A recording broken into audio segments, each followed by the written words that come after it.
কখনো কি রাতের শান্ত আকাশে তাকিয়ে ভেবেছেন এই বিশাল মহাবিশ্ব, এই পৃথিবী, এই আকাশ, পাহাড়, পর্বত সবকিছুর একজন স্রষ্টা আছেন, মহান আল্লাহ তাআলা। তিনি চাইলে তো আমাদের শুধু এই পৃথিবীতে রেখে দিতে পারতেন, জীবন শেষে আমরা মাটিতে মিশে যেতে পারতাম, সব হিসাব শেষ হয়ে যেত। কিন্তু না, তিনি তা করেননি। মৃত্যুর পর তিনি আমাদের জন্য তৈরি রেখেছেন এক অনন্ত জীবন, এমন এক জায়গা যার নাম জান্নাত, যেখানে কোনো দুঃখ নেই, কষ্ট নেই, রোগ নেই, মৃত্যু নেই। কিন্তু প্রশ্ন হলো, আল্লাহ কেন আমাদের জন্য জান্নাত বানালেন? মহান রাব্বুল আলামিন, যিনি সবকিছুর ঊর্ধ্বে, যার কোনো কিছুর অভাব নেই, তিনি কেন তার বান্দাদের জন্য এত বিশাল, এত সুন্দর আর এত নিখুঁত একটি আবাসস্থল তৈরি করলেন? আল্লাহ তাআলা কোরআন মাজিদে বারবার বলেছেন, এই দুনিয়ার জীবন একটা ধোঁকা ছাড়া আর কিছুই নয়, এটি একটি পরীক্ষা কেন্দ্র। আমরা এখানে এসেছি পরীক্ষা দিতে। একটু ভেবে দেখুন তো, আপনি যদি কোনো স্কুলে পরীক্ষা দেন আর পরীক্ষার পর যদি কোনো রেজাল্ট বা পুরস্কার না থাকে, তবে কি সেই পরীক্ষার কোনো মূল্য থাকে?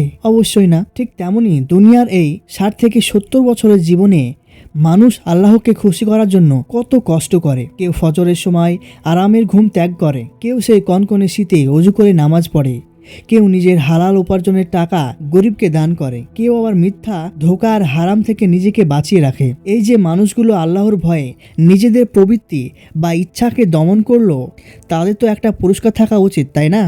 আল্লাহ তাআলা পরম ন্যায় বিচারক। তিনি কখনো কারো বিন্দুমাত্র সৎকর্ম বৃথা যেতে দেন না। কোরআনে আল্লাহ বলেছেন, তাদের আপ্যায়নের জন্য রয়েছে ফিরদাউসের বাগান, সেখানে তারা চিরকাল থাকবে। অর্থাৎ জান্নাত হলো সেই মুমিনদের জন্য আল্লাহর পক্ষ থেকে দেওয়া সবচেয়ে বড় সার্টিফিকেট বা চূড়ান্ত পুরস্কার। দুনিয়াতে যারা আল্লাহর জন্য এক ফোঁটা চোখের পানি ফেলেছে, জান্নাত হলো তাদের জন্য সেই চোখের পানির প্রতিদান।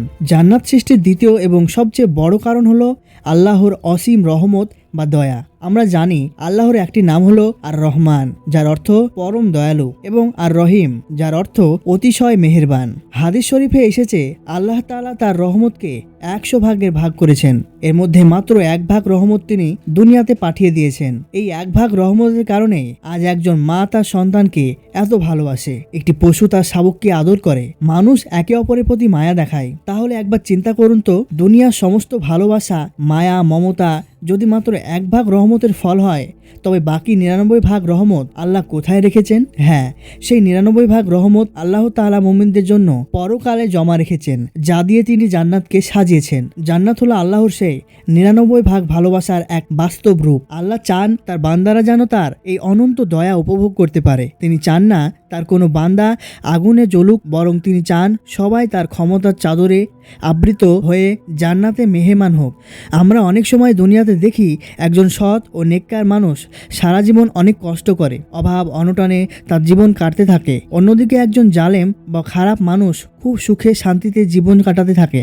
দুনিয়ার আদালতে অনেক সময় অপরাধী পার পেয়ে যায় আর নির্দোষ মানুষ শাস্তি পায়।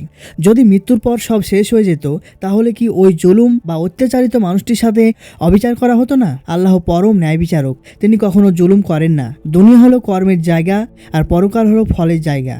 আল্লাহ জান্নাত বানিয়েছেন এই নিখুঁত ন্যায় বিচার প্রতিষ্ঠার জন্য। যে মানুষটি দুনিয়াতে সৎ থাকার কারণে কষ্ট পেয়েছে, না খেয়ে দিন পার করেছে, মানুষের জুলুম সহ্য করেছে, হাসরের ময়দানে আল্লাহ তাআলা তাকে যখন জান্নাতে একটি মাত্র নিয়ামত দেখাবেন, তখন সে দুনিয়ার সমস্ত কষ্ট ভুলে যাবে। জান্নাতে প্রবেশ করার পর বান্দা বলবে, হে আল্লাহ, আমি দুনিয়াতে কোনো কষ্টই পাইনি। জান্নাত হলো সেই জায়গা যা দুনিয়ার সমস্ত অসম্পূর্ণতাকে সম্পূর্ণ করে। বিজ্ঞান এবং মনস্তত্ত্ব বলে, মানুষের মনের ভেতরে একটা অদ্ভুত আকাঙ্ক্ষা আছে। আমরা কেউ মরতে চাই না। আমরা চাই আমাদের যৌবন যেন কখনো শেষ না হয়, আমাদের সুখ যেন কখনো ফুরিয়ে না যায়, আমাদের প্রিয়জনরা যেন কখনো আমাদের ছেড়ে না যায়। দুনিয়ার কোনো বিজ্ঞান, কোনো প্রযুক্তি আজ পর্যন্ত মানুষকে অমরতা দান করতে পারেনি। দুনিয়ার নিয়মই হলো, যৌবনের পর বার্ধক্য আসবে, সুস্থতার পর রোগ আসবে, আর জীবনের পর মৃত্যু আসবে। কিন্তু মানুষের মনের গহীনে এই অনন্তকাল বেঁচে থাকার ইচ্ছাটা কাজে আসে না, কারণ আমাদের আত্মাকে সৃষ্টি করা হয়েছে অনন্তকালের জন্য। আর এই অনন্ত জীবনের আকাঙ্ক্ষা পূরণের জন্য আল্লাহ জান্নাত সৃষ্টি করেছেন। হাদিসে এসেছে, যখন মানুষরা জান্নাতে প্রবেশ করবে, তখন একজন ঘোষক ঘোষণা করে বলবে, এখন থেকে তোমরা চিরকাল সুস্থ থাকবে, কখনো অসুস্থ হবে না। তোমরা চিরকাল জীবিত থাকবে, কখনো মরবে না। তোমরা চিরকাল যুবক থাকবে, কখনো বৃদ্ধ হবে না। তোমরা চিরকাল সুখে থাকবে, কখনো কষ্ট পাবে না। সহিহ মুসলিম। জান্নাত এমন এক জায়গা যেখানে কোনো ডিপ্রেশন নেই, কোনো ক্লান্তি নেই, কোনো মন খারাপ নেই, যেখানে ইট পাথরের বদলে সোনা রূপার ইট দিয়ে ঘর বানানো হয়েছে, যার মাটি হলো মিশক ও আম্বরের তৈরি, যেখানে বয়ে চলেছে দুধ ও মধু এবং সুস্বাদু শরাবের নদী। জান্নাতের কথা বলতে গেলে নদী, প্রাসাদ, হুর আর সুস্বাদু খাবারের কথা মনে আসে। কিন্তু আপনি কি জানেন জান্নাতের সবচেয়ে বড় নিয়ামত কি? সবচেয়ে বড় উপহারটি কি? জান্নাতের সবচেয়ে বড় উপহার হলো স্বয়ং আল্লাহ তাআলাকে নিজের চোখে দেখতে পাওয়া। হাদিস শরীফে এসেছে, যখন মানুষরা জান্নাতের সমস্ত নিয়ামত উপভোগ করতে থাকবে, তখন আল্লাহ তাআলা তাদের ডেকে জিজ্ঞাসা করবেন, হে আমার বান্দারা, তোমরা কি আরও কিছু চাও? আমি কি তোমাদের আরও কিছু দেব?